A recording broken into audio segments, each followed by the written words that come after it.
Mr. James Scarlett, we go again. Good evening, Gav. How you doing?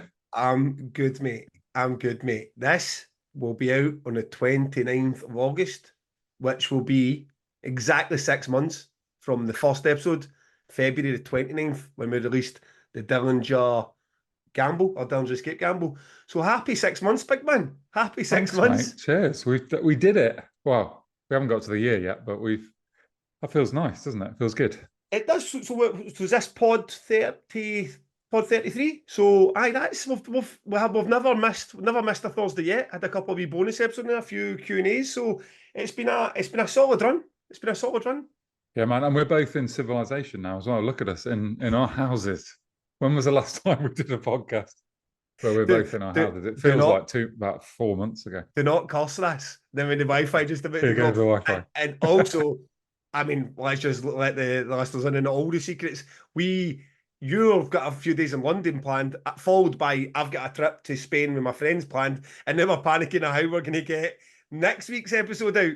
Yeah, yeah. One of us is getting divorced basically to get that episode out. So But it will happen, won't it? it will be here, no matter who we have to upset.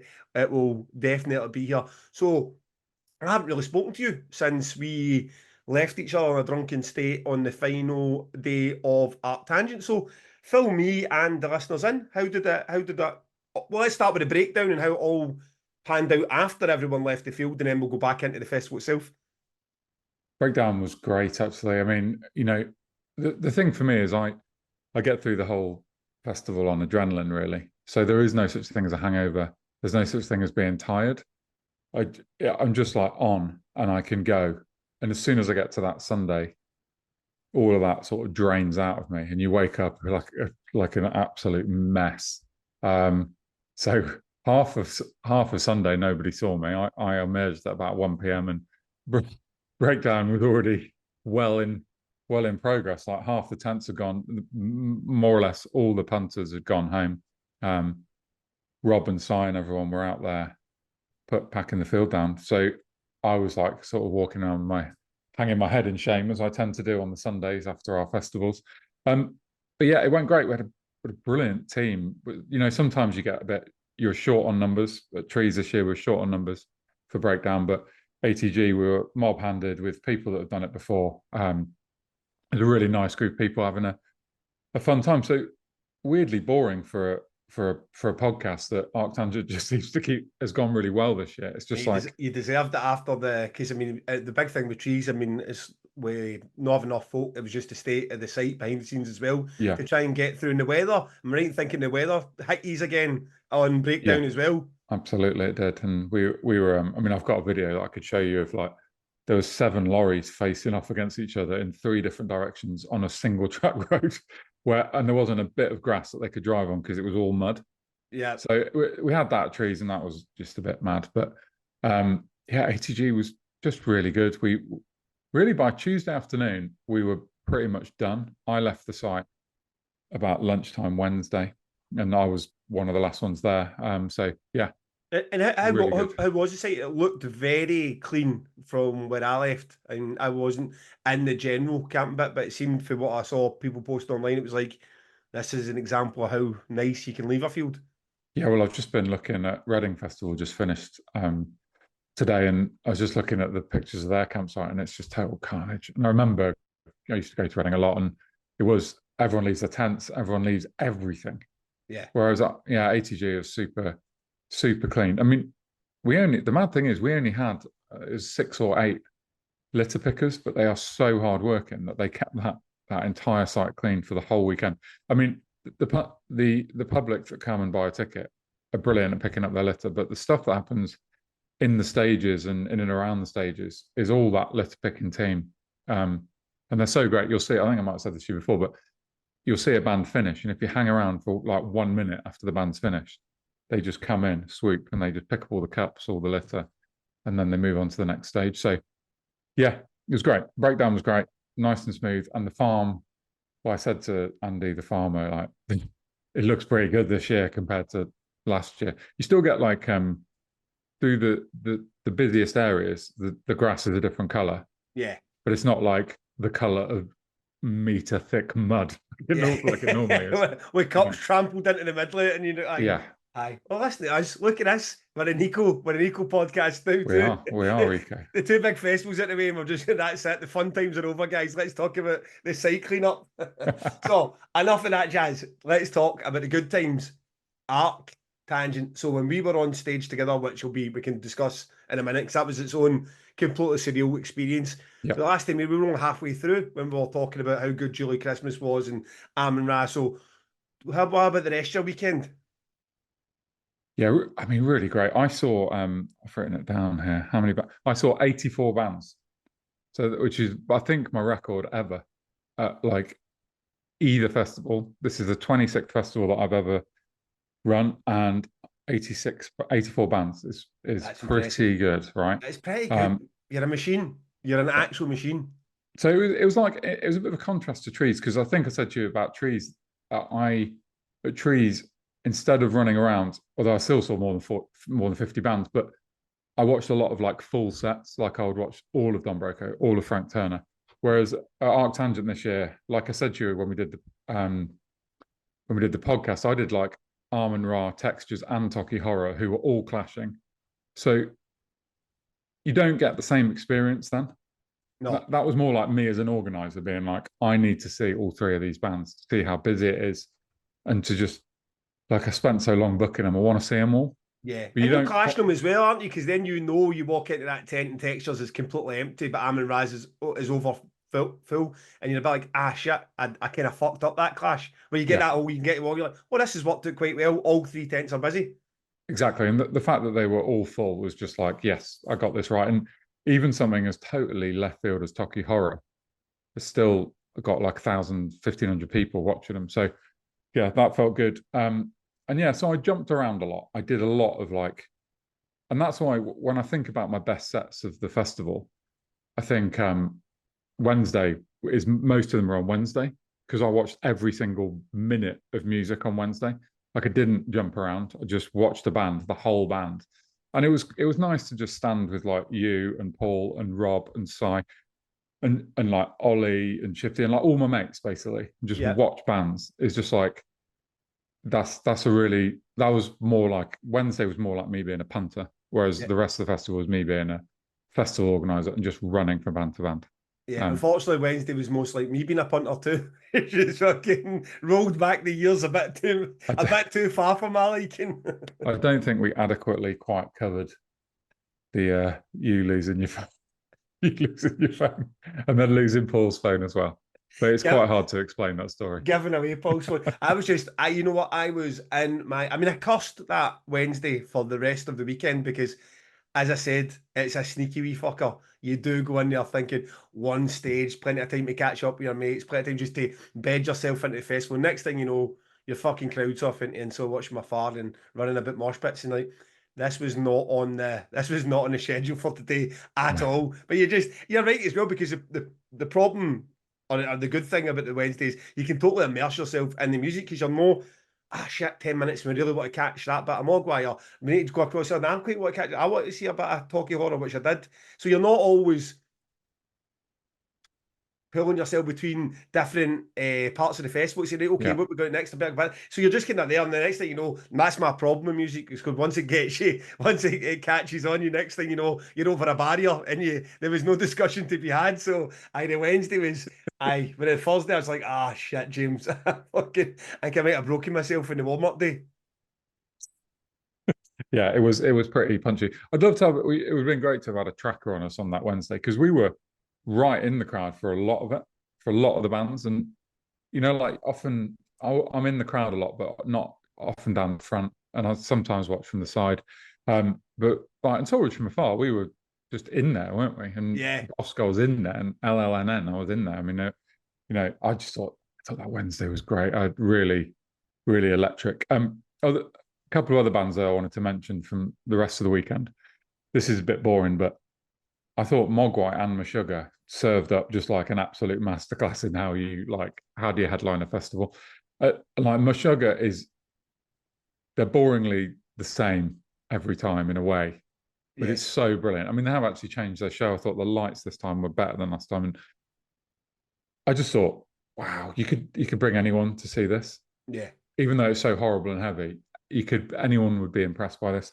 And Mogwai was, just like most post rock, it was very much like you got to really take your time and like let it come to you. But the payoffs were pretty big for Mogwai, and I thought the lighting was done by someone who's been working at ArcTanGent for years, and she's now got a job. So she used to do our lights, and she's now got a job with Mogwai. And I saw her post on Facebook this week saying it was pretty amazing to do the lights for Mogwai at a festival that taught me who Mogwai were. So she basically came to Mogwai like 10 years ago, did the Brilliant. lights, and everyone was going about Mogwai. And now she is Mogwai's lighting Yeah. tech, which Absolutely is pretty brilliant. cool. I mean, Pretty they are. cool. I mean, everything they do is so understated. I mean, Mogwai was magnificent. I mean, definitely one of the bands of the weekend. But they're just, and they don't make it easy. I mean, they don't like. There's but four statues and a drummer on stage. They barely move. I mean, how one of the guys actually playing guitar with any movement whatsoever. The stage banter for a Glaswegian is the fucking worst you've ever heard. Thank you. Thank you very much. Thanks, ArcTanGent. I mean, like, there is nothing more. And then they drop some of the deeper cuts right in the mix. You're like, man, I'm a big Mogwai fan, and even this is dense for me. But you're right, when the payoffs happen, it's like biblical. I mean, and then they finished. So we'd spoken before about my favourite Mogwai tracks, We're Not Here. And I had no idea. I've seen them a bunch of times, and a bunch of times I haven't seen We're Not Here played. And then they finished on it. They closed the Oh, 10th mate, I hadn't realised that. they closed the 10th anniversary at ArcTanGent with arguably the best post rock track ever written. I mean, it's just fucking, it's just so heavy, so great. And I was like, this is spectacular. I mean, Mogwai were so good. And I tell you what, I went to see Meshuggah the night before. I wasn't in the mood for it. I wasn't in the mood for anything at that point. I was having one of my, this is a lot for a 42-year-old body to get through. And I went to the Comfort's house and whatever it was, and I had a wee bit of a dance. And then, well, let's go across and see Meshuggah. And you're right, the stage setup was good. You could tell that they were a headline band. I mean, the production was fantastic. They were on it, but I mean, for me, I mean, one Meshuggah song sounds like the next six, and it was get a bit like, and I was like, enough's enough. And I'd said to someone in the bar afterwards, like, Meshuggah wasn't really for me. You could see the offence in the guy's face, like, are you an idiot? Are you an idiot? And the following day, if someone said to me, oh, by the way, I didn't enjoy Mogwai, I could almost accept it. I could almost be like, I get it, because, I mean, you have to let the post rock come to you. I mean, Yeah, they do nothing to engage you. I mean, even the lighting is it's quite understated and quite subtle. I mean, yeah, everything they do is just like, I mean, that big huge screen they've got there, they couldn't be asked sticking Mogwai on it. I mean, it's just like we're here, you come to us or piss off, basically. And I was like, mate, I will definitely come to you. It was fucking, yeah. I loved it. What a set. But I think it's like a recurring theme in a way with ArcTanGent bands, isn't it? It's basically they do their thing, and then it's not like John Bon Jovi or Bruce Dickinson often like that sort of crowd banter. It's basically just like this is what we do. You're gonna have to pay attention to get into this, and take your time and see see what you think. I mean, that which kind of segues quite nicely onto. Did you watch Calandra?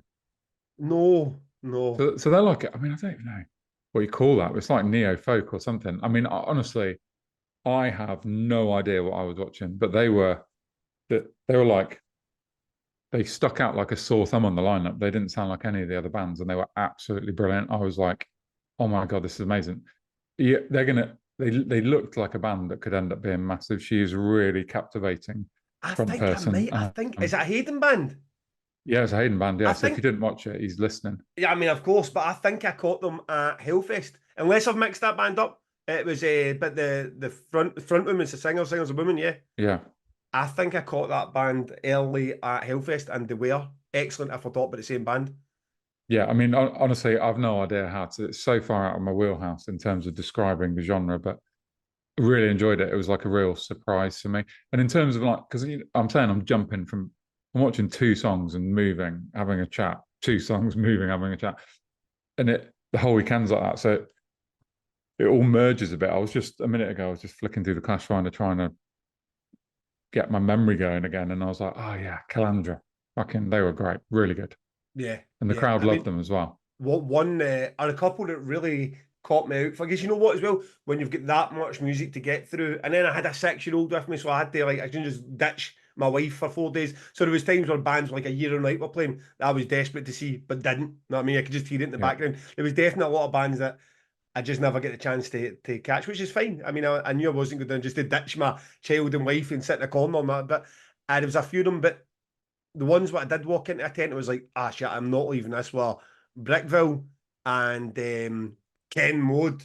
Ken Mode Yeah. were spectacular. I mean, Brickville was like, okay, wander in, but they've got, I mean, I heard them before. I've got the record downstairs, but that riff just keeps building and building. It's almost like a Futuropolis type electric wizard that just keeps going Yeah. and going and you're like, oh, that's as heavy as it gets, and then it just drop another like level and it goes again. You're like, wow, this is that I really enjoyed those guys. And Ken Mode, one of those names I've just heard the people raving about for years and years and years and never really checked out. So I said, I'm definitely walking across that and just stood the whole time like, this is fucking great. And they've got it's a bit of everything because 1 minute it feels like sludge and doom, and the next minute it feels like grindcore. It was Yeah. they were tremendous. They'd work at Damnation, wouldn't they? They would, Yes. I think. Yes, yeah, absolutely. So they were ones that really cool. My top three, I think by the time I was talking to you, I mean, it's difficult to do it, but you're just like in the moment. I place them. Explosion in the Sky, were the best band of the weekend. Amin Ra, arguably too, but I would allow Julie Christmas to be up there anywhere, and then Julie Christmas, Mogwai, and that sort of third or fourth spot. Yeah. I'm a three. Absolutely. And Julie Christmas probably would have been, you probably could have been number one, but at that point, I've got my daughter on my shoulders, and the focus is really about making sure that she's safe and enjoying it as well, rather than just the way that, like when you saw me expose this guy, and I'm just sitting there with my shirt, because and the thing is, when watching post rock, there's nothing to see.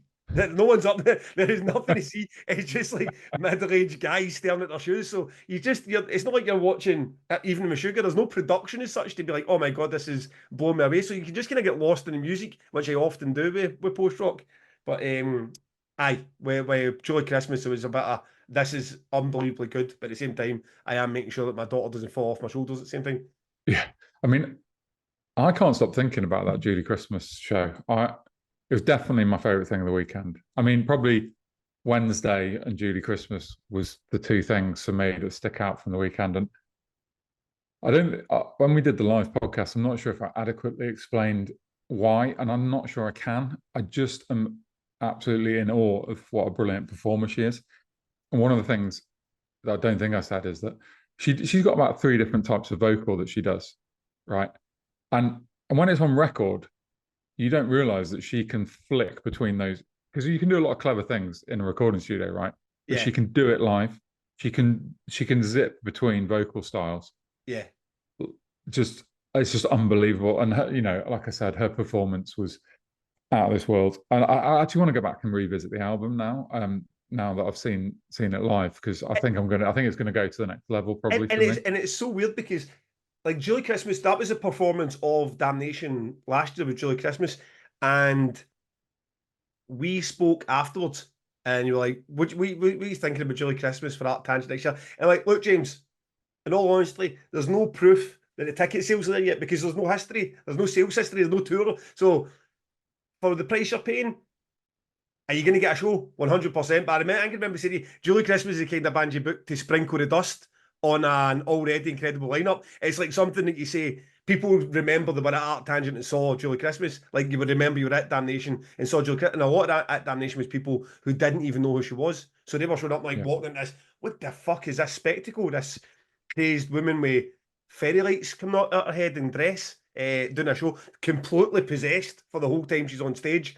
And aye, I remember that at the time, and I'm glad you went with it because it's not a risk-free booking because you don't have anything to go on. You got okay. She played Roadburn, she played Damnation, but those guys were selling their tickets regardless. Where's everything else, every other booking you do, you've got they sold it, the Forum in London or whatever. So you get into it like right, okay, let's see, and then that's your prize at the end of it. Yeah, I mean, we spend a lot of time talking about what makes people buy a ticket for next year, other than next year's lineup. And I think one of the big persuasive things for me is something like Julie Christmas at Damnation or ArcTanGent, when you didn't buy your ticket to see them, and they're amazing.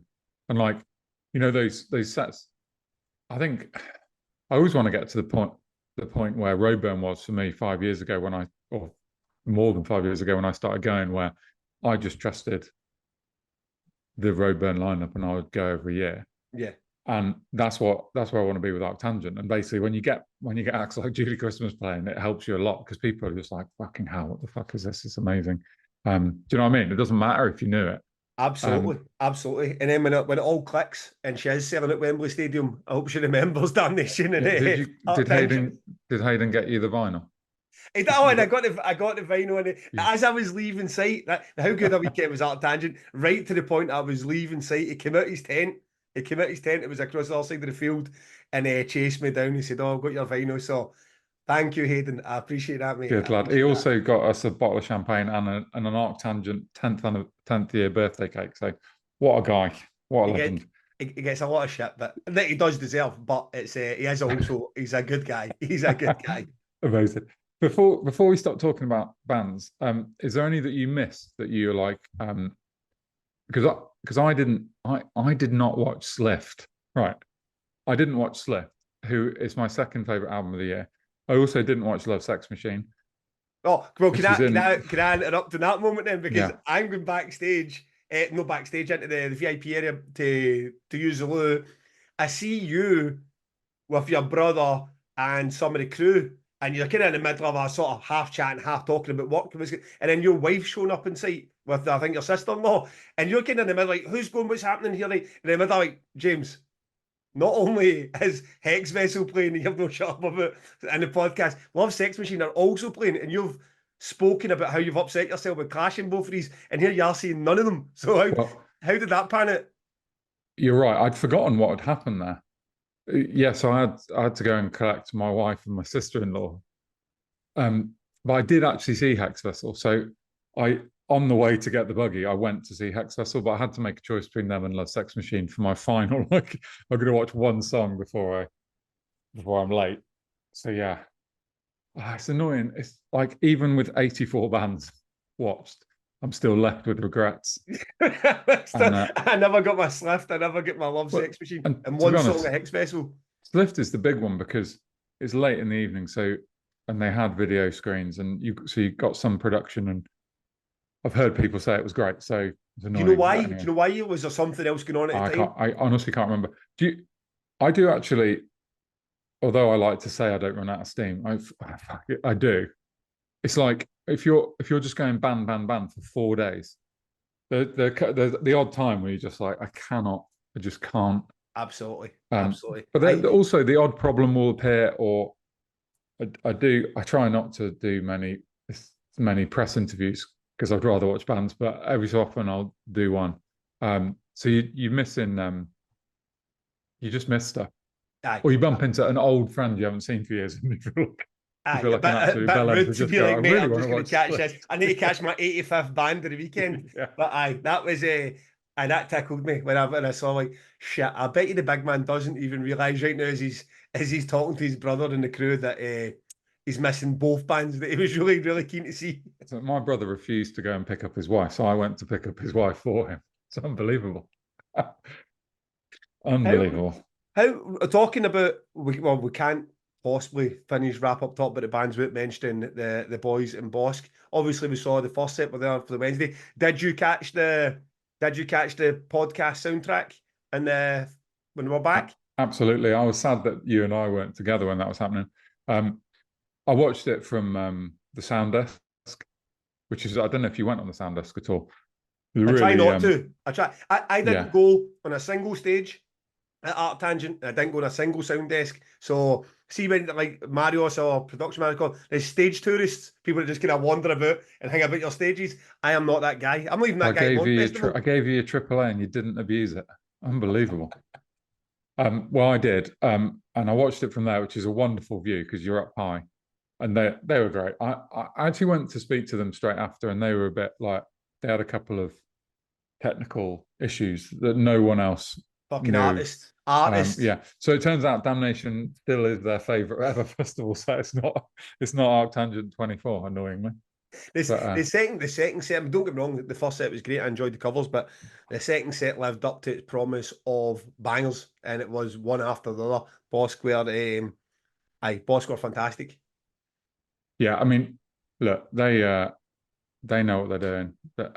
I really love Bossk Live. I'm a big Bossk fan. Big big Bossk fan. But them having their tour bus there was quite a nice little like extra. Yes. So that their bus was parked right by the main stage. So usually I don't have like any sort of I've got a caravan, but it's like a mile away. So I have no like I don't know, like sanctuary or whatever in the festival site Yeah. at all. But Tom very kindly gave me a fob for the bus bus, so I could just go on the bus whenever I wanted to. And I used and abused that privilege quite a lot, and it was quite nice just to be Yes. able to just go. I'm just going to go in the quiet of the bus Yeah. for a I little bit. did. I think I used and abused that privilege with you. It gave me a fob also, but I left my freaking litre bottle of Jack Daniels on that bus, so I feel like it's one each. they Yeah, they got me back when I was like, shit, they've away my bottle of Jack Daniels. So I think that's twice. Thank you again, Sarah, for sorting out for me. Shout out to Sarah. But that was aye, my Jack Daniels disappeared with that bus. yeah, that was gone 30 minutes after you left, no doubt. Absolutely. Well, and right, the podcast, Ooh. mate, that it's an I listen, but I find listening back to the live podcast unbearable. You text me and you're like, "Oh, mate, we smart." I'm like, I find it unbearable. I can listen back to these podcasts. I don't really enjoy the sound of my own voice, and I don't.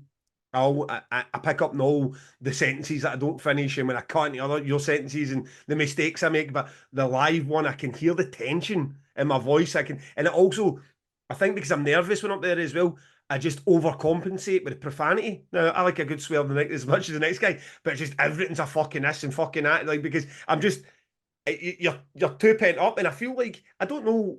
Maybe if we do 20 of these, I will ease into it. But I just feel like we're boring the life out the crowd. Like that everything we're saying and everything that's coming back to us is just the most boring lines that's ever been said. As if we're supposed to be like Ricky Gervais up there, and everybody's just to be pissing themselves laughing for an hour. And then you come away from it and people are like, I fucking loved it. Loved trees, loved this one, listen back. Oh, I loved it. Some guy saying that was his favourite episode, which I'm like, are you off your head? You know what I mean? Your favourite episode. It's just, I don't know what it'll take for me to be, because I've done trees now. We've done ArcTanGent. They've been successful. But when I'm up there in that moment, I don't know. There's a definite tension about me that I find that I'm struggling a wee bit to get rid of, and so I can enjoy it properly. I mean, maybe it'll be better for you when we do, because I really left you with like you're like hosting it. So that is more stress for you, whereas I'm just like sitting there talking. Although I found trees quite full on and stressful, and it took me ages to relax into trees. But I feel like a ArcTanGent, I don't know, Yeah, possibly because it was in the morning and I didn't have any time to wind myself up. But just like, that definitely helped. although mate, me and you, let's just have this out now because we agreed to meet at 9 a.m. right? And I was there at 9 a.m. with two Susie's Baps, a couple of beers, and a cider for you. And you didn't show up until nearly 30 and I was starting to go to like DEFCON 5. like, But see when you're saying 2 in the morning, because here's right, okay, if we're pulling all the curtain back, I'm with you at say 11:30 the night before, and I'm saying, like your mum, James, till 12 o'clock, right? 12 o'clock. And then you're like, aye, Gav, whatever. And then bizarrely, at like 10 past 12, I say, right, James, we're going to call it. He goes, mate, just give it an hour and a half. And I thought, what a randomly specific time. It's like, who says everybody goes 10 more minutes, but they mean an hour and a half, but you were very specific. Let's give it an hour and a half. And I'm like, fuck me, that's so specific, I'm actually going to go with it. So by almost 2, you're going, right, I'll see you at 9 tomorrow. And at that point, I'm like, this is proper drunk chat. I mean, if we see each other at 10 to 10, that'll be impressive. But no, like I said, you're a machine, just fucking up and at it. I was never in a million, I was still in the shower queue at 9 o'clock. I thought about driving to your tent. I was starting to enter the panic zone where I was like, what would I do if he doesn't turn up? I was pretty sure it was basically I would just run for the hills and pretend it wasn't happening. I was always turned up. And then I turned up half an hour early, as it happened. So, aye, that was us getting up there though. And then, I mean, people really believed that the Curse of Johannes was planned. I mean, even people in the ArcTanGent crew said there's no way that could have worked the way it was. Like James finishing the last word of that sentence. And then the power cut, like, if you think that we put ourselves back through another 10 minutes of nerves in the back, you're off your head. And I don't know if, because I listened back to it on Spotify this week, and I'm not sure if everyone that wasn't there would adequately even understand what happened, but we literally, I said those words, the curse of Johannes, and there was like a little bang, and that was it. Nothing, no sound, no lights, just gone. And there's just like us awkwardly shuffling around the stage. And then I remember like searching the audience with my eyes to try and find Simon, and I found him, and I was like, I basically gave him the, mate, help me, look. And I like tapped my ear to be like, have you radioed? And just hoping that the power guys were like frantically, because you don't know what the power guys are doing at that point. Are they fixing something else more important, or, you know, what's happening? Yeah, I And mean, the then thing we is, as went out well, the back and they were just all pressing. Everyone I know was you've just got this big, I suppose, generator that they're all pressed buttons. yeah. So I'm pacing backwards and forwards, like, right, okay, fair enough. It comes back with this command. At the end of the day, there's worse things happening at sea, as Frank himself would say.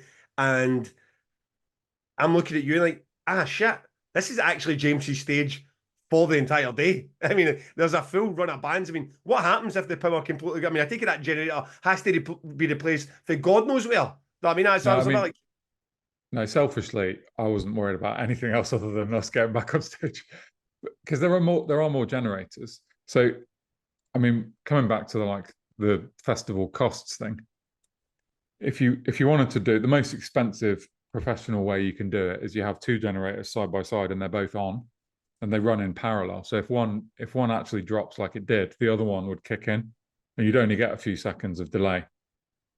But that's really expensive because you're burning twice the fuel. So we don't do that. But at the main stage, there'll be another generator sat there.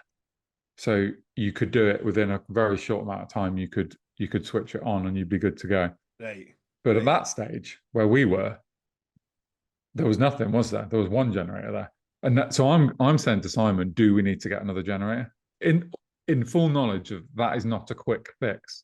They've got to yeah. go, they've got to drive through a busy site in a telehandler, pick one up, and slowly bring it back. But he was like, no, it'll be fine. They're fixing it. And then as soon as the power guys arrived, they knew pretty quickly what was the problem. And then it was just like, bang, we're back on. But it was all very, very dramatic, wasn't it? And me and you we're just like pacing up and down. Traipsing back onto the stage. So it was a 50-minute, like, say, that's what we had, 50 minutes. And you were like, oh, we could go over. And I was at the time like, I don't think that's fair in your crew, and I don't think it's fair on whoever's going on after us. So I was like, okay, let's try and keep to the time we've got. But that it meant a 40-minute episode, which we put out last week, and some guy wrote, he said, it feels like an international football break. Fucking getting starved in my football. Who's been at a 40-minute podcast, which makes you laugh, because when we first came up with this idea, we were aiming for half an hour. That was a long one, wasn't it? Yeah, so 40 minutes was going to be a long one, which, to be fair, I did say, let's let this one run to forever, however long it runs, because we starved the masses, and to be fair, the support recently has been incredible. I think that all the advertising holdings and the pop from the live ATG really had an effect. Downloads across the board, like from episode 1, all spiked, and then next thing we knew, we were number 2 on the Spotify charts, which I think we stayed it for 4 days, and now we're number 3 today. So, that support clearly pushes through. Which is the first time, right? First time we've hit number 2. And it's remarkable when you look at the other podcasts, because they're all like BBC produced podcasts and like proper production companies. And Yeah, like, what it's are me you and you. what are you trying to say? We've got a phone. What I'm trying to say, mate, is we've got a phone stuck to a fucking window in Mexico. So yeah, it's not the Evidence same. if ever it was needed that content is king, right? Content is king, and if you've got the content, it doesn't really matter if you're sitting in Mexico with your phone sliding off the fucking screen. But yeah, but look, the one thing I want to say about the podcast, it's quite hard not to do this in a cheesy way, but seeing the size of that crowd was just like, fuck me, man. This is like, I mean, the tent at Trees was full, wasn't it? But it wasn't a massive tent. But Yeah, that stage at ArcTanGent is big, right? And it was absolutely rammed and yeah. like standing room only at the back. And just looking out, it felt really good. And like, just like, it was wow. great. It was great support. So let's just say for make the maths easy. So 10,000 people at ArcTanGent, say for example, 1,000 people say in that tent, around that tent, and then everybody I spoke to said they enjoyed the podcast and were there for it. There was a one other person said I was coming, but I was in the shower queue. I never got my bed. I had a hangover. So let's say 2,000 people who either knew of us or knew that it was happening. That was a lot.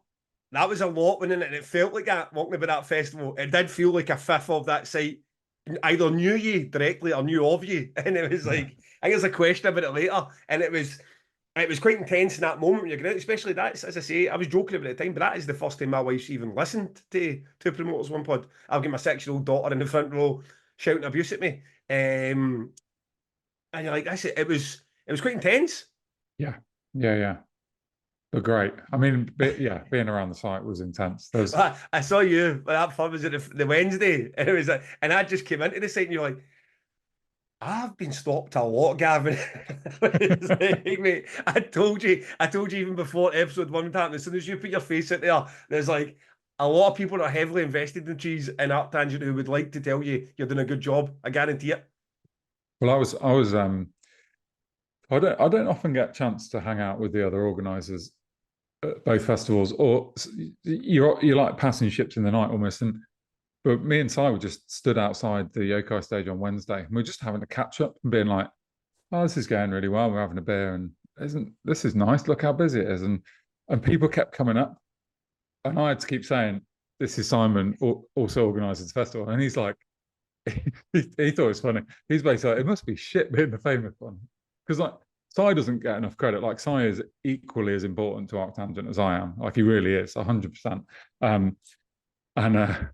But yeah, he saw the sort of like stream of people keep coming and saying hello. So it's really nice, and it's driven by this podcast, isn't it? Rather than the festivals. Like promoters are not supposed to be the people that anyone recognises. They're in the office at the back, aren't they? Aye, and before we start getting all shit about like but used to like this is again if like you could level me being I wanting to be the face of damnation or anything, like it was never true. I mean, if I was so desperate that I'd done it 20 years earlier, you know what I mean? It was like this is a vehicle to try and promote the festival because, as I say, we did not have the dance moves to go into TikTok.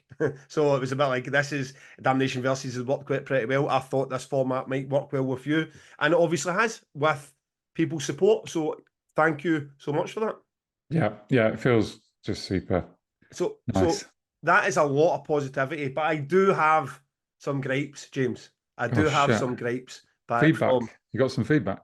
Not about the festival itself, about fucking Karens, about wet white Karens who they're just.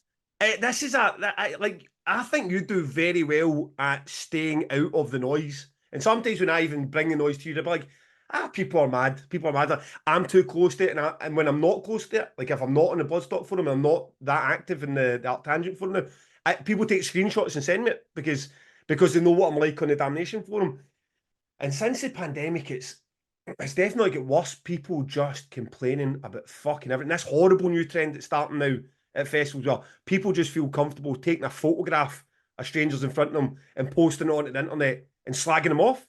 Like, this person's too tall. That person used a vape. This person had a fold. And you're like, you don't just take pictures of people and fucking put them on the internet. I mean, at least have a decency to tap the person on the shoulder and say, oh, by the way, I mean, could you move to the side? I don't know how this has become a thing. And post ArcTanGent, and I never saw the post one, but there was a one where a guy's tent came out from the line where the tent's going to be. And this path, I mean, the path must be fucking 8 foot wide, right? But the guy's taking a picture, but you can see the person whose tent it is sitting beside it.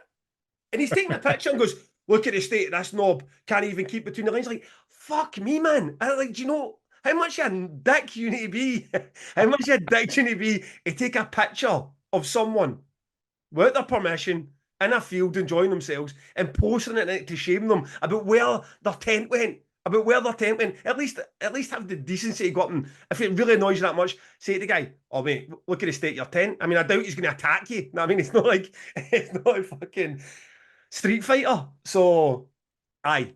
it annoyed me. That one annoyed me. People complaining about tall people. I've got a big friend, Graham Johnson. I think he listens to the podcast. He used to come to gigs, but he's a runner now. You know, like people run, they can't do anything else but run.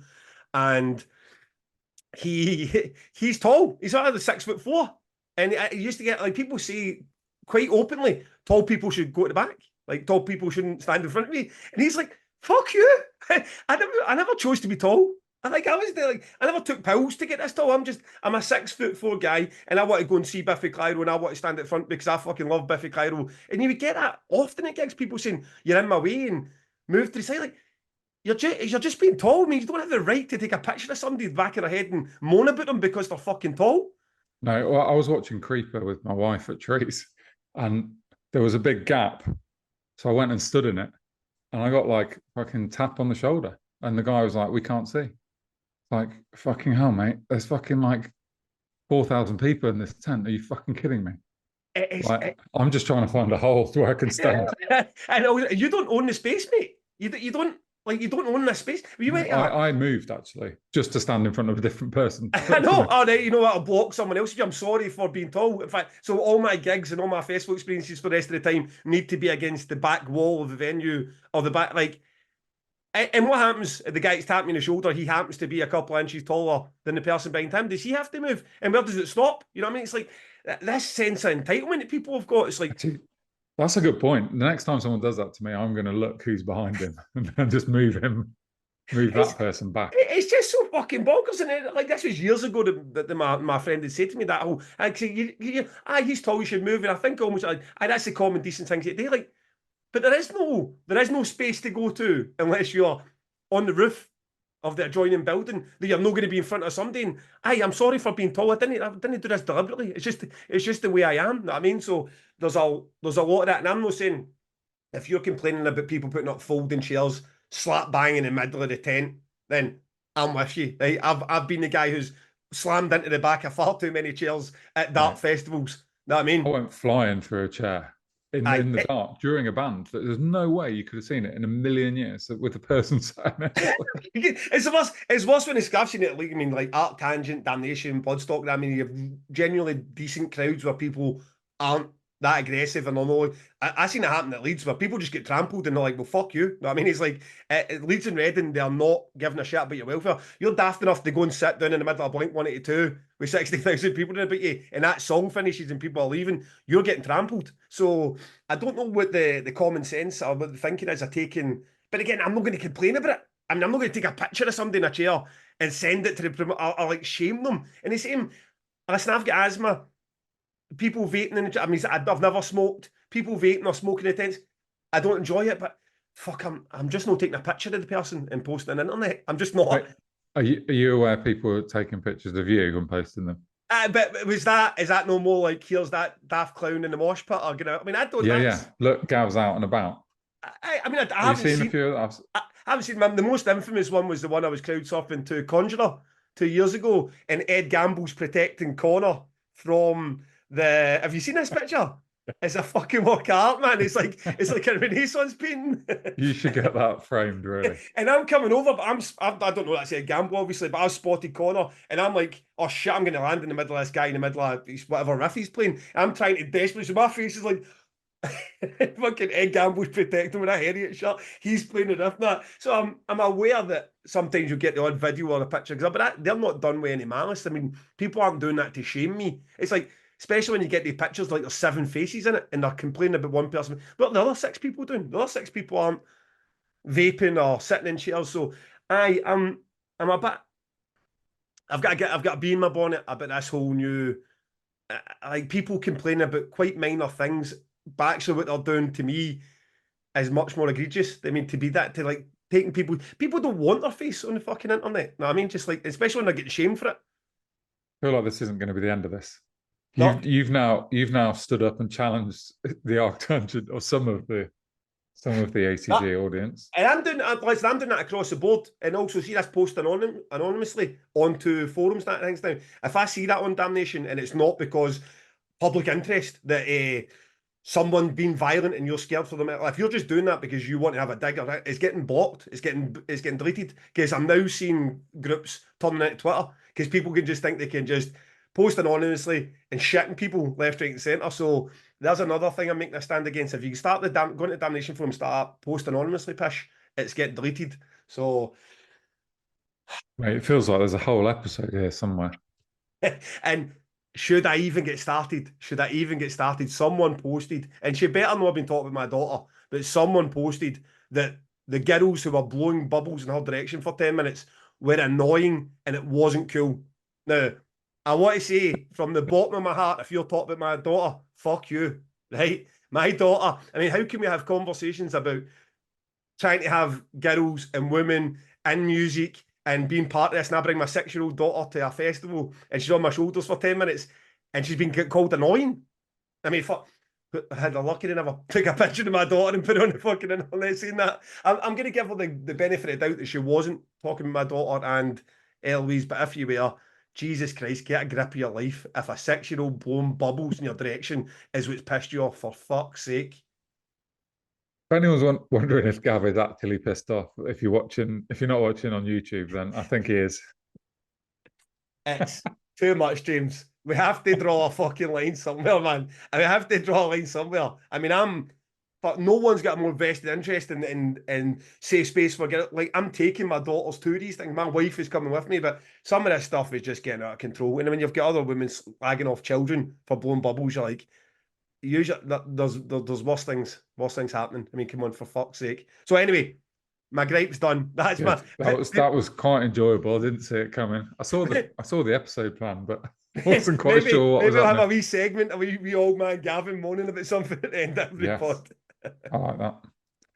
So let's save ArcTanGent 2025 and future plans for another pod, because I think we could probably get into that once you've had a bit of time to digest what's happened, spoken to your team, Yep. and you've got some stuff to maybe announce for next year. We could do an episode around that. So let's chat about 6 months in, where we're at. I think it's good for us to be able to look back and say, look, what's happened in the 6 months.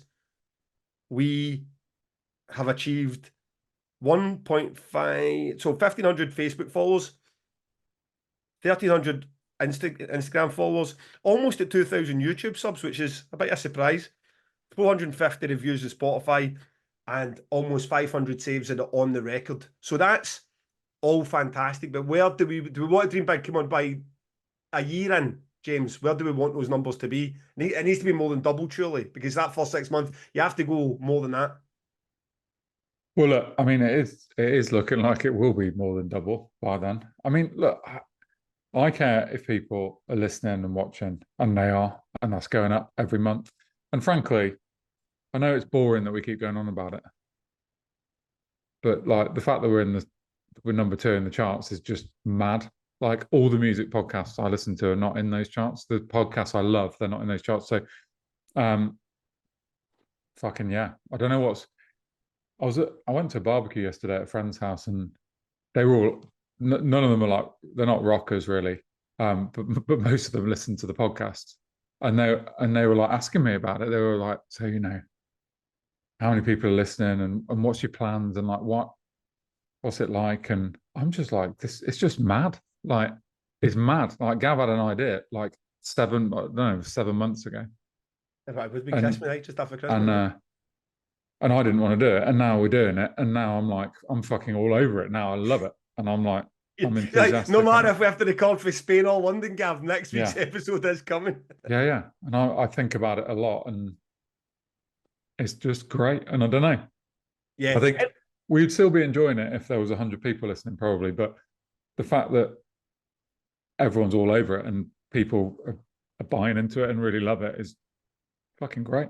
Yeah, it does make a big difference. And honestly, like we've got festivals, so James's festivals like 50,000 followers. That, so it's not about saying it's like, oh, look, it's genuine. It's more like, this is the progress we're making. And you know, the thing is with podcasts, a lot like ticket sales and festivals, is like people like to keep their numbers and their progress that pretty shady. I mean, they like to have control of whatsoever. I'm the opposite. I'm quite happy to have everything out there and then use that as to sort of challenge yourself to make. So Hopefully they keep hopefully they keep growing. I would love to see those numbers more than doubling in the next 6 months. I'd love to see that community keep growing. I mean, the likes of the on the record thing does nothing for this podcast in terms of it doesn't promote anything. It promotes those bands. It's like if we can get 500-600 people listening to that Slift tune, it promotes Slift. You know, if we can get them listening to Frail Body, it promotes Frail Body. So that's why I'm really keen on the numbers growing with on the record as well, because it's a great playlist. It's as mental as it is. It's a great playlist, and it's actually, it's quite fun. And we need to talk about what we're going to do with these subscribers on the Ko-fi, because that's the other thing. When you're saying people buying into it, people are now literally buying into it. We have 17 subscribers that are now paying a monthly, would be Patreon, but this is just a tip space thing. We got £80 each, me, Bri, and yourself, 80 quid each. We promised we would go and buy some fun stuff. Fun stuff for us probably is just vinyl. So, what did you get with your first £80, James? I bought, you can see behind me, the new album from Sumac, the new album from Interama, and the Ocean Size reissued EP.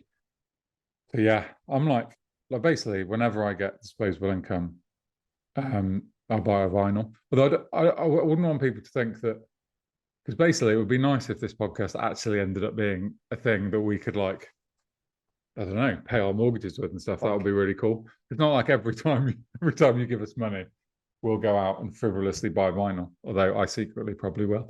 Just don't tell my wife. But yeah, it's really nice for first off to just be like, yeah, we bought ourselves a present. What did you get, Gav? I went for vinyl. I went for, this was largely inspired by those sets at ArcTanGent. I went for Explosions in the Sky, Those Who Tell the Truth Shall Die, Those Who Tell the Truth Shall Live Forever, Mogwai's Mr. Beast, which I should really have owned by now anyway. I mean, that was, the fact I never owned that was a mistake. And the final, the National album that I don't have, I Am Easy to Find. So that was very much appreciated when they land on my doorstep the next couple of days, and my wife goes, you're at it again. Like, that's the podcast, Kelly. That was the podcast. That wasn't me. That never came out of Charlotte's university funds. The podcast, the listeners treated me to those. And by chance, when I was looking for the vinyl, I came across this Norman Records, which is a Leeds-based record store. I don't know it, but I was like, it was something nice in that as well. So people are donating to, are tipping the podcast. We're buying albums from the artists, and now I went through this, what I assume is an independent record store in Leeds, also the former home of Damnation. So it's like it was a nice ecosystem there that was getting paid in. And yes, if folk want to do it, I mean, it's set up like it can be £4 a month, so it's like £1 a pod, or if you include the Q&A, 75 pence a pod. Some people have been more generous than that. Some people have been less generous than that. It's all very welcome. And I felt really uncomfortable at the start. It's probably why we've never done it for 6 months. But now that I've actually given it some proper thought, and you're like, you know what? There's no shame in having it there. The podcast still does cost money. It's 25 quid a month just to host. When Bri wants to use this Riverside FM, that'll cost some money as well. I mean, take a bit of time in it. The Zoom, the professional Zoom's 120 quid a year. So yeah, and we spent about 400 quid in mics and cameras to do this also. So before we kicked the ball, we're probably £500 in the hole to get it started. So it's nice to have that you're not even thinking about the 25 quid a month that is for to host it. Absolutely. Well, no, look, we're working hard as well. It's like Bank Holiday Monday, and I've been at my mother-in-law's birthday, and I was saying, I was like tapping my watch to my wife, being like, we got to get back, because not only have I got to record tonight, I've got to prep. Like I don't even know what we're talking about. So, like I'm not. This is not like a woe is me thing. I love doing it, but Bank Holiday Monday, let's get home, make some notes, get ready to do it, and then spend the evening doing it. So yeah, we really appreciate it if people want to contribute and help us out. That'd be lovely. And we will keep you updated. Bri has £80. He cheekily bought the Green Lung album, and he texted me and said, "Justice, it's a French dance duo." Like I'd never heard of Justice. To be honest, I think that was for me, mate. I don't know. Fucking Justice.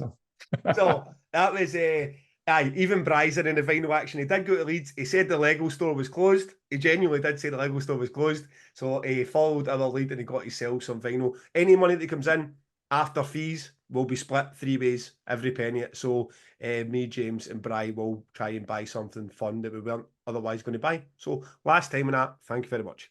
Yeah, absolutely. And we're going to reward everyone by coming to their cities, aren't we, Gav? We're going to enter their cities. Do you know, like we should maybe have a wee bit of pre-planning with this. Come on. We know we're going to do it. So how are you going to? Talking about so what I was going to say was like subscribers. We need to come away. We need to come up with an idea of how can we reward them back as well. I mean, you are probably the best people to tell us. Do you want to have a question answered? Do you want to add a song to on the record? Do you want to be the first people to say come and play in our city because we'll come and buy tickets for you? So yes, James. I suppose at this point I did say previously when you were flagging up because I tell you what, you always say that you weren't that keen on doing the podcast, and I talked you into it. I have always been not that keen in going on tour, and you've been trying to talk me into it. But I have to say at this point, after 2-pack tents, the only reason not to do it is because of my shite bag. The only reason not to do it is because I'm just being a coward and I don't want to try it and fail, which is not a good enough reason, to be honest. Yeah, because you only live once, right? So let's go to, London, Bristol, Cheltenham, Manchester, and Glasgow as a minimum. That's a minimum. I'm 4 weeks sure to the UK. I'm not sure I can convince my wife that we need to be gone for a month. But if nothing else, it'll be worth it for the 5 days. content. It'll be worth it for the content because exactly. we need to do an episode. I forget. Well, we are going to do it now, aren't we? We need to do an episode in the whole sort of how the fuck do you even plan that? Because I assume we're going to get a booking agent. I assume we're. I mean, fair play to all the venues that have reached out. It's been appreciated. A lot of people have said, "Oh, come here. Got a place, a wee theatre here. We got a wee 80 cat place. We can do it here. A cafe here that we can have you. A brewery's offered to host us." So that's all appreciated, but we would probably go down the booking agent route, wouldn't we? And just let someone handle it for us. Yeah, there's a few booking agents interested. So yeah, get a booking agent, and we're going to need Tom Begley to come with us, I think, as a tour manager, and then we're set. And can we get Brady with a van as well? Can we time we go there a full fucking crew? Good. I think it's a yes. So let's get this moving now. No more talking about it. We're just going to do it. We're going to do it. That's James just announced that it is going to be. When are we aiming for? I think it'll be early next year then. Yeah. February, March sort of time. Yeah. Okay. Deal. March, when people have got a bit of money. Lovely. March, we will be in a city near you. Ah, Jesus, right, okay. You've thrown me right off, because that is not in this episode plan at all. let's turn this over to the heroes then, the listeners, the folk that have got us to a stage within 6 months where we feel like we can go and do a fucking live tour of this madness. Catherine Louise, given the Massive Attack 1.5 gig, is that the one that was just happened? Last night, yeah. In Bristol.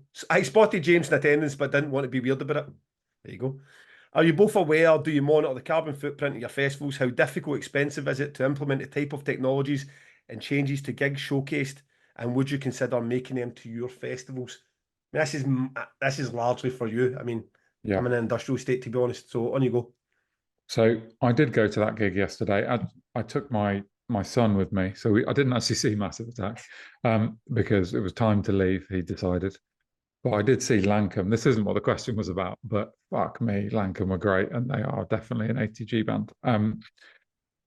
Loved them. The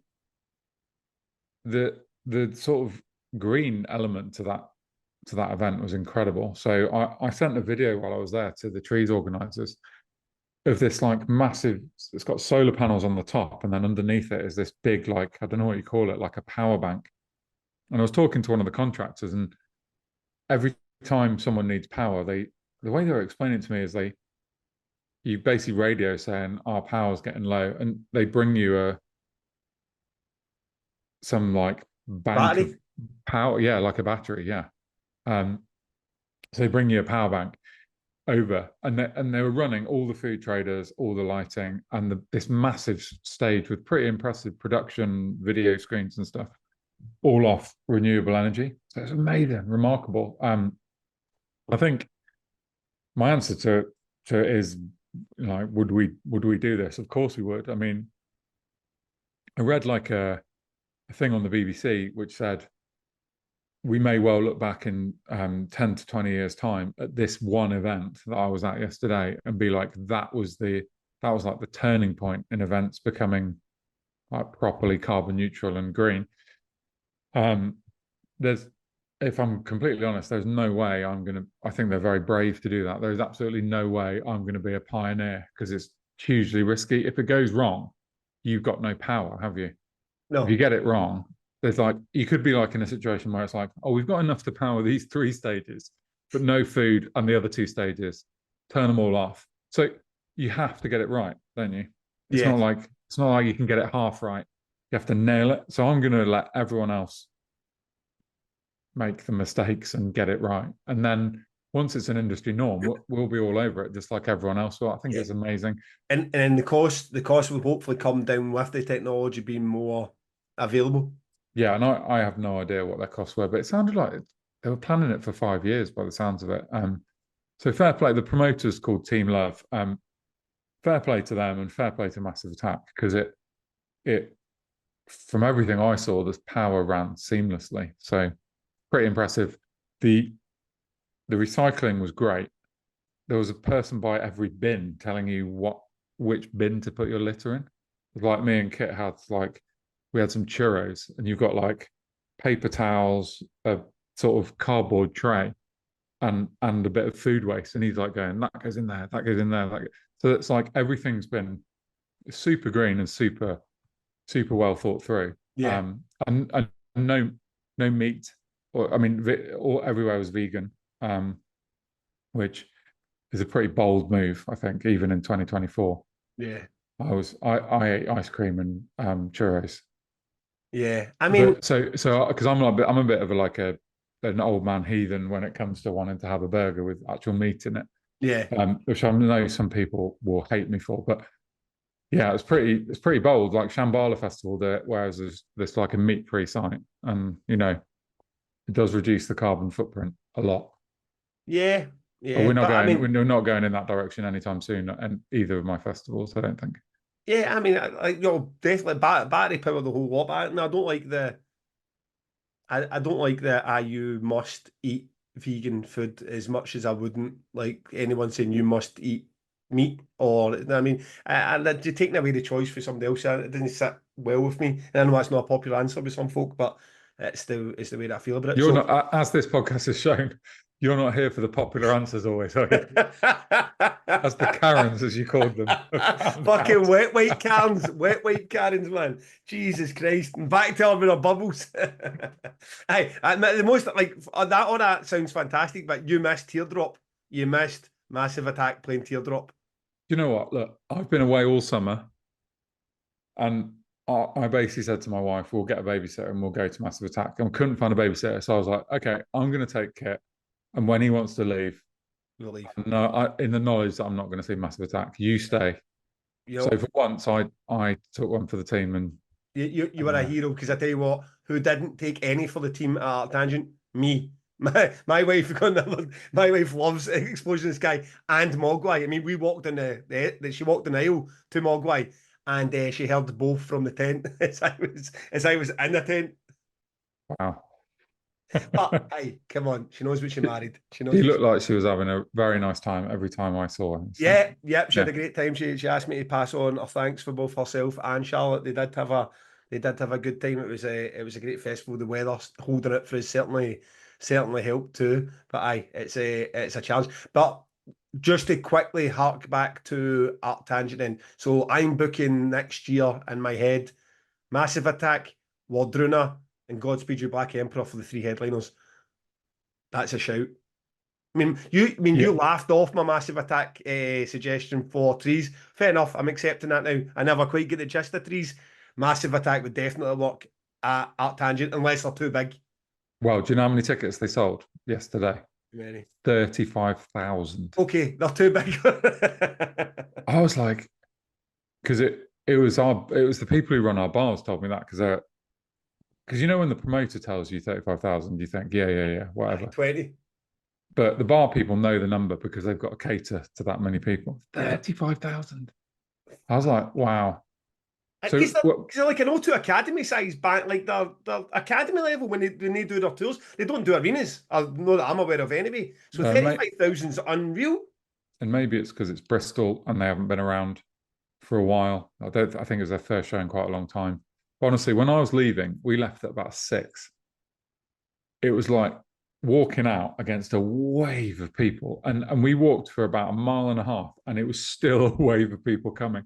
I think when I left, I was like, "There's only about 10,000 people here." They said there was 35,000, and then I was walking out like, "Fuck!" And here's another 25 coming. Here's the rest of them, and they're all hammered. It's like they've all been in the pub all afternoon on a Sunday. They So were, yeah, they were not buying the Lancome chat at all. Like they're no, for massive no. attack only. Do you know what? Lancome would have a much better set at ArcTanGent than they did there. Although it was great, but I think it was a lot of sort of people just first arriving and stuff. Whereas they would get a great crowd at ArcTanGent. I am going to go and try and book Lancome. That is the thing. So we'll see. Yeah, Godspeed, yes, obviously. but yeah, obviously try and book them every year. Wardruna. In some years, you could argue Godspeed is a second from top at ArcTanGent rather than a top, maybe. Yeah, I mean that's actually when I first when I thought about this, I thought Modest Mouse, and I thought maybe it's just too rock. Modest Mouse is maybe just too rock for it. I still think Modest Mouse would be amazing for trees. And but when I was that Godspeed You Back Emperor could hopefully still fit in there in that Baroness slot. Yeah, that would be perfect. And I will be in contact with them because I'm in contact with them every year. They've only played ArcTanGent once, so we'll have them back at some point. And Wardruna, Mate, I don't know. I mean, Pylon worked. because I've actually never seen them live.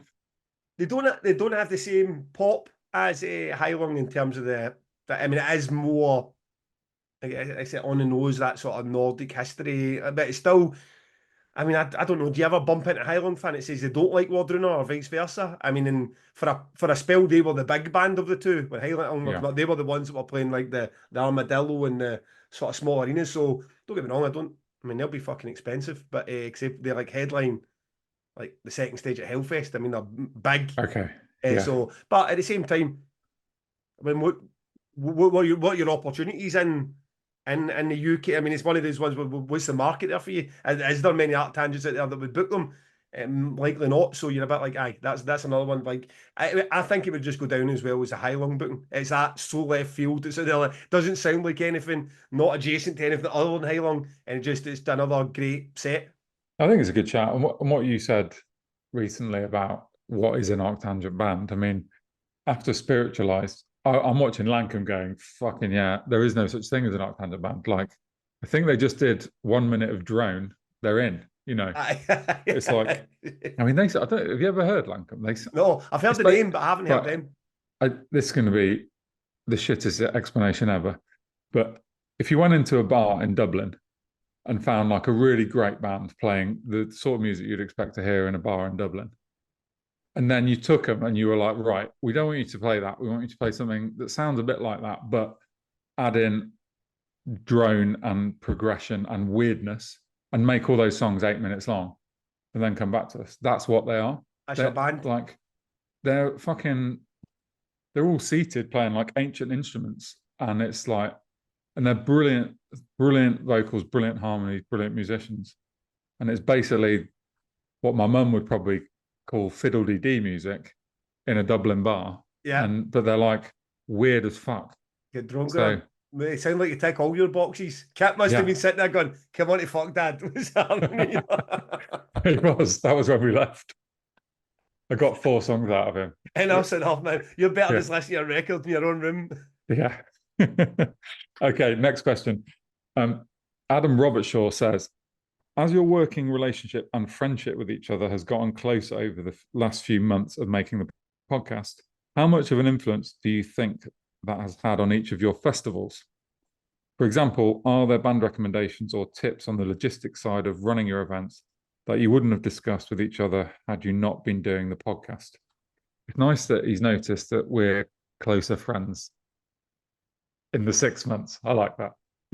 You know, it's annoying because this is short of a couple of voice notes. This is where we exist. You know what I mean? Yeah. And I think that's quite deliberate as well because it keeps it quite fresh when you come on here. It's no rehearsed. We've no had the discussion about, oh, by the way, Gav, I'm going to drop the live tour right in the middle of the fucking chat, right? Just to see your reaction. So I'm a bit like, a lot of it's as you see it in front of you or listen to it on Spotify. In terms of, we're so far into promoting and organising our festivals. I don't think we've got the same having the same influence in each other as we would have had if we'd done it in our. I think you would have been looking at everything that ArcTanGent Tree's doing, going, "Fuck, I need to steal that. I need to steal that. I'm going to do that." But I mean, 20 years in it, you're kind of in your own. You're in your own path. What I've definitely done, you say, if you really want that band, you'll pay it. And I thought about that a few times because I will if I feel that it's going to be if it's going to help the festival, but I don't do it for my own. Like there's bands that I absolutely love, and it might be the difference of a grand. I would get them or not getting them, but I won't pay the extra grand just because I love them. I mean, but I will pay the extra 10 grand for a band I hate if I know it's going to do the festival. And when you see it, I get the impression like, no, you love that band, and you're going to go the extra grand because you feel it's important to get that band because that's how much love. And I've been thinking about that recently, and I'm improving an offer to a band that I've been a wee bit hesitant at the minute. Because I don't really think are worth more than what I'm offering, but I feel like I do love that band, and I think if I trust in my own taste in music a bit more, then that will be to the benefit of the festival. Because if people are liking the music that I like and that band does show up, then I agree. And then I get to see the band too. When I see you half the it's like I was just desperate to see that band, so fucking yip today. Like we got them and I got to see them. So aye, there's definitely that's been a more I mean positive or negative, it's hard to tell. We'll see when you start to sell the tickets. But aye, it's definitely been something I thought, right, okay. And there will be other bits and bobs and definitely stuff for the lineups of both festivals would be like, oh, Meryl Streep. No, I didn't come across Meryl Streep because of this podcast, but I did see him at Trees, and now I'm like, that, and 6 months ago, that was not a Damnation act. And now I'm about like, is that a Damnation act? And there's definitely been wee adjacent bits to the podcast that's influenced what's happening with Damnation for sure. Yeah, and what you just said about paying the extra grand to get a band you really like, and I think that harks back to what we were saying earlier on today about people coming year on year and trusting you. And for me, I definitely paid, well, I paid a lot of money for a Ramsey Pazuzu, paid a lot of money for Julie Christmas, you know, money that maybe some other promoters wouldn't have been prepared to pay. But I'm like convinced that people see those bands and they're like, fuck me, these are like the best band. I mean, like, you know, I've just got Sumac and Interama records that these bands are they're not massive. That's basically, I just get Sumac and Enter Armour. Be like, fucking yes! Records. Sorry, yeah. The announcement for 2025 is no, but those bands are like bands that they're not massive bands, but fucking hell, they're fucking amazing. So you should fucking spend your money on them, I think.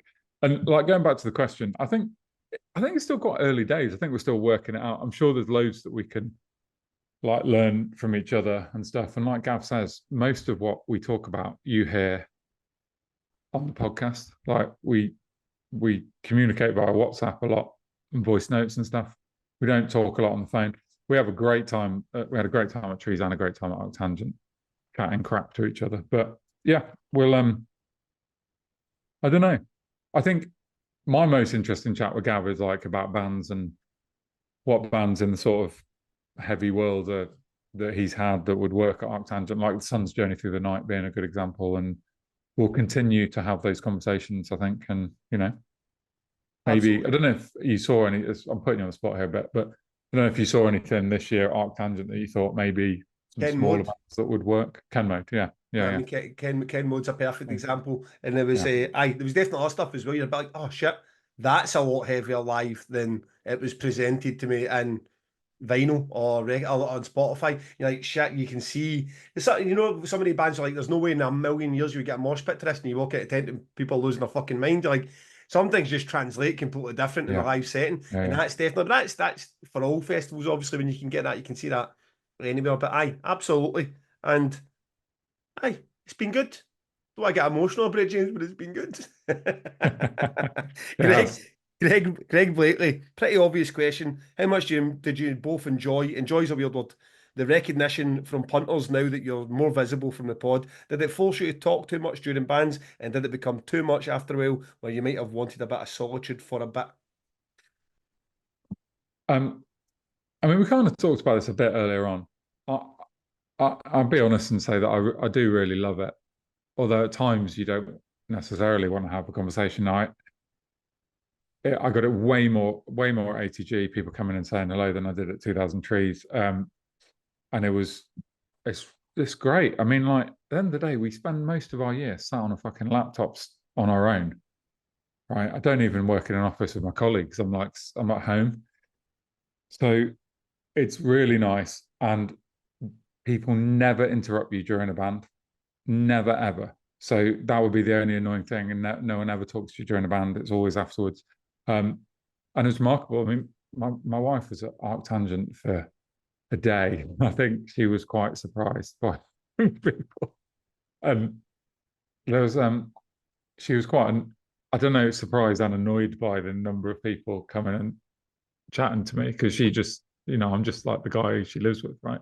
Yeah, And but it was weird that my father and son came up to us and they were really emotional and like were like crying a bit. And she was like, "This is just wild." Like I don't really know the story as to why they were emotional, yeah, but they just wanted to have a photo. yeah, I don't think they were crying because they were. I'm pretty sure it wasn't because they were meeting me, but there was like something in their yeah, lives that were making them be like, "This is fucking great," yeah, and it's making us want to cry. And like my wife was with me, and she was like, "This is this is pretty wild." So yeah, I'm like, I don't know. yeah. I do, and I think I definitely do enjoy it. I mean, like, I find the term enjoy because it's not like I said, it's more like appreciate. I feel like it's appreciate folk come up and say enjoy's weird because what does and what has happened to me, and this is another thing I probably need to get comfortable with. You need to remember as well, like 40 years of your life are no one recognising you at all to then showing up and be like fucking Prince Harry. It takes an adjustment, and then you leave that field or damnation, and you're straight back to complete anonymity. Like no mate, one's I, thought like mate, I went to Massive Attack. I was getting a Massive Attack. right, okay, what I mean is like out with a live setting. Yeah, I mean you're walking down, it's not like you're not, let's use the word famous for the convenience of it. You're in any other setting, you go to your school gates, no one knows who you are. You walk down Pays Road West where I live, no one knows who you are. You're going to get your Gregs, no one knows who you are. You're like, no one's a million people pass you, and no one said, oh, by the way, there's Gav. You're in that field and 50 people pass you and 10 people say, oh, that's Gav. So by the time you get to day 4, I start to get a wee bit of weird paranoia of, because you're getting stopped so often, you don't want to be rude when you catch somebody's eyes and they might just be walking past you to go to Susie's. You almost like half like as if you're going to enter like, oh, hiya. And then you walk like what a tit. No, I mean, I'm almost introducing myself to people that don't care. So, you Do you just want a photo? then it just becomes, do you want a photo? I'm running about taking pictures of other people. So and I post them on the internet with their permission. So aye, it's appreciated. It's weird. It's still. I mean, it's as I say. I get it. I got it at Damnation for a bit after Damnation Versus started, so I was a bit more used to it. Last year's ArcTanGent, we were only doing Damnation Versus there, and a lot of people knew who I was there. So I was kind of braced a wee bit. I didn't think it would happen at all at Trees, and it happened a wee bit. And then ArcTanGent, it was weird because you would get the spurts. You get like you'd go a bit for 45 minutes and nobody, then you would go for 5 minutes for like seemed like 20 people in a row. Yeah. And you going to somewhere that would be like, oh, and people were just really fucking genuine about it. I mean, there was three older guys, had a bit of drink from it, and they were going all in it. Like, listen, we don't listen to podcasts. We fucking love this. We look forward to the Thursday mornings. It's brilliant. The insight. Keep doing what you're doing. Everything you're doing. I mean, going all in it for like a fair bit. You're like, at the time, because you're sitting here like me and you sitting in a fucking Zoom call. You're having a chat with a mate. You know what I mean? It's like, and then you're getting folk like, no, that really makes a difference. And there was one that was a message we got back when I was in the tour bus with Bossk and I was doing that maybe Schwil tour. A woman get in touch and said we really helped her through like a really difficult time. And not because it's just like she needed a distraction or something terrible was happening in her life, and our voices were the distraction. And she's like, that was my go-to point. Like, fuck me, man, you were not thinking that when you were talking about the bollock of villain. You were not. That was No, not a. It was not through. So you no. appreciate people coming up and taking the time. Because again, it's easier just to, aye, okay, listen to it, and then just go on with your day. I mean, it still takes a wee bit of something to come up to somebody and go, oh, by the way, I love what you do. I mean, and that's why it's appreciated. It's quite a strange thing to talk about, isn't it? Because I'm like, I don't know. I just don't know how it even comes across talking about it. I feel weird. Like, because often it happens to me when I'm with my friends at the festival, and it's odd for everyone concerned because they're just like they're laughing at you, being like, "The fuck who are these people saying?" Like Ollie, like Ollie's like my best mate at ArcTanGent. He's basically my fucking. He's me and him are each other's shadows at ArcTanGent, and like we spent like the last 3 weeks together. And he was taking the piss out of me, being like, "James has got big headed," because I'm just having a chat with Ollie, and then people coming up and like saying hello, but it's like really hard to know quite how to deal with that Yeah, in front of your best mates. I I'm don't know. I'm I'm delighted. I am delighted that it never happens in front of my best mates because I would be absolutely slaughtered. I mean, they're still one of them saw the picture from the festival. Like, what the fuck was that? What was that? Why are you on stage? Mate, they'll be there at the Glasgow date. They're the Oh tour. no, honest to God, that'd be the worst. Okay, the only reason that my mates would show up at the Glasgow day is if they knew there was a rider that they could get into while we were sitting on stage. But they'd be like, "What the fuck is he talking about?" I mean, If they buy a ticket, they can come. they couldn't pick out Slipknot in a lineup. Okay. So was that Daddy Greg? Are you on, Chris? The final question. I am. I am. Okay. From Chris Gilgan says, from James's earlier comments, it sounds like ATG ran really smoothly from the organisation side of things. When you're in that position, do you chalk it up to a win and aim to do the same next year? Or do you consider that a strong baseline to do something a bit different, experimental, ambitious in the following year when the fundamentals are good? So Chris is basically saying, do you go mad and do something ambitious, or do you go like, that was a win? Now, I wish I could say ambitious, but that's not my answer, because I saw a comment on Facebook on the ATG forum this week, and it was someone saying ArcTanGent have nailed what they need to nail, which is making it as easy as possible to see as many bands as you can. And that is actually how, I mean, maybe this is just me looking for confirmation bias and trying to find the thing that I agree with. But I'm like, Everybody yes, we else is have. everybody else is complaining about camping chairs, and you found the one guy that was like, "Yes, it's nailed." So look, there are some things we need to improve. More toilets, more showers. But really, I do think I'm really happy that we nailed the experience for the majority of people. And I'm not suddenly going to get creative with that experience. I think, like I said, make the yokai stage bigger, tweak some stuff, um, more toilets, more showers, and what makes the festival different every year is the lineup. Yeah. And give next year, who knows what it's going to be, but hopefully there's an announcement coming in about a month's time of a chunk of bands, like 30 bands, maybe a headliner, maybe not a headliner, and that's what gets people excited. And what I'd love to know what Chris means by different, experimental, ambitious, because I don't know. I don't really want to. My core thing is I don't really want to distract people from the music. Yeah. So I don't know what to You do. start, you start putting in a big wheel and fucking some shisha tent, and Yeah, then starts. and the kids' activities. And for me, I thought the production on the main stage this year looked amazing. I thought the screen and the lights were great, and it was the best we've ever done.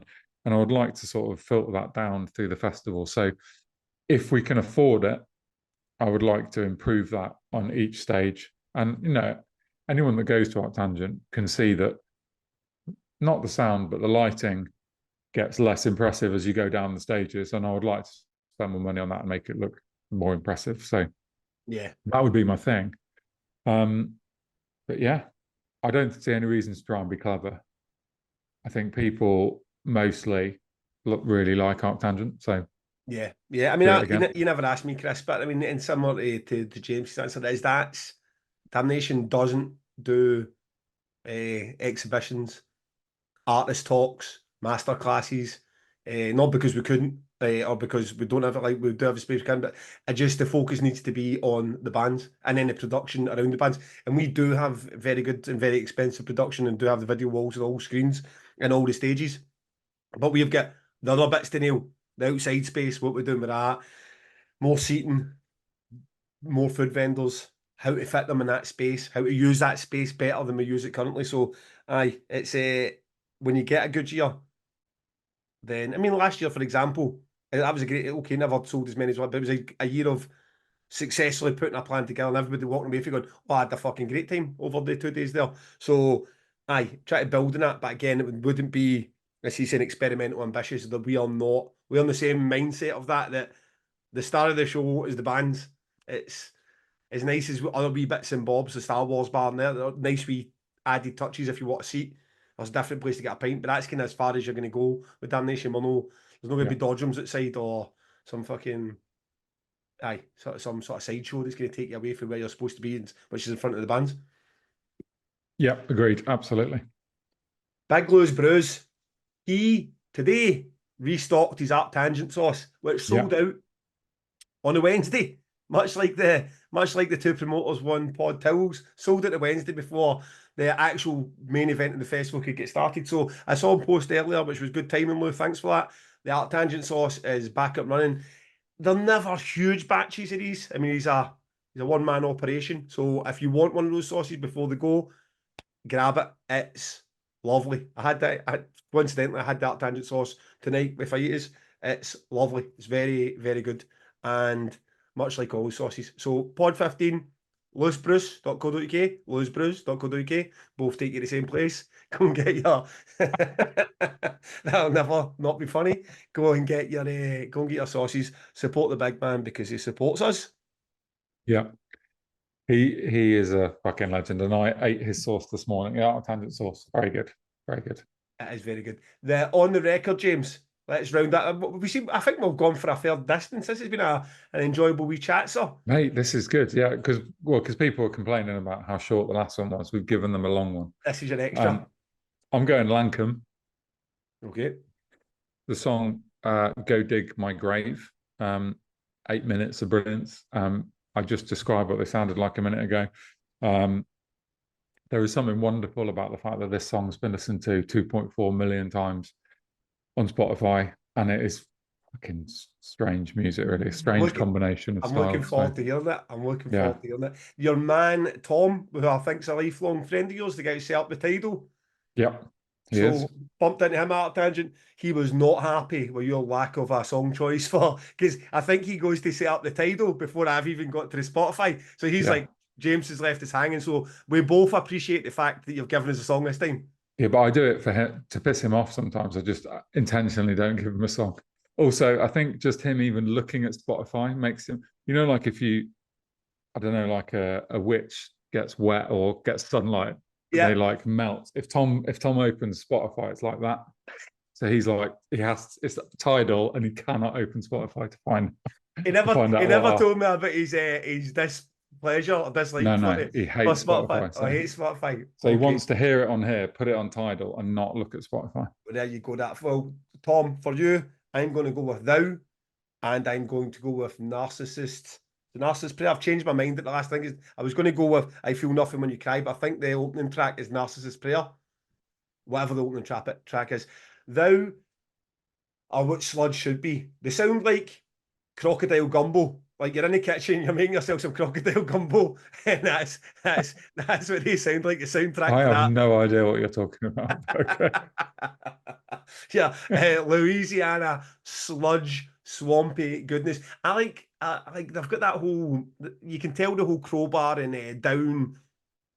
It's for that world, but they just. I like my sludge to be vile and nasty, and thou are vile and nasty. Yeah, it's And horrible. it sounds angry and it sounds unpleasant, and it's just amazing. And I've tried and tried and tried. I mean, I tell you what, James, you ever want to follow me properly? Book thou before I book thou, mate.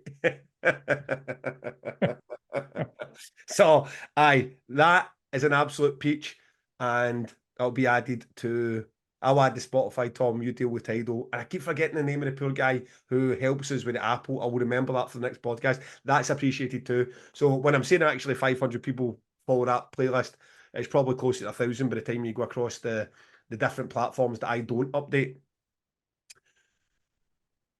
James, enjoyed that massively, pal. Good. That was fun. That was very much enjoyable evening. You see, you've had a couple. I feel like one of you sat here and get drunk in the podcast, and one of you didn't. You're like, mate, let's go for another. I don't know what you mean. It's all good. It's all good.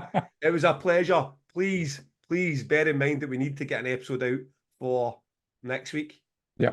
And tell me how we're going to do that. Let's do it. Until next week, big man.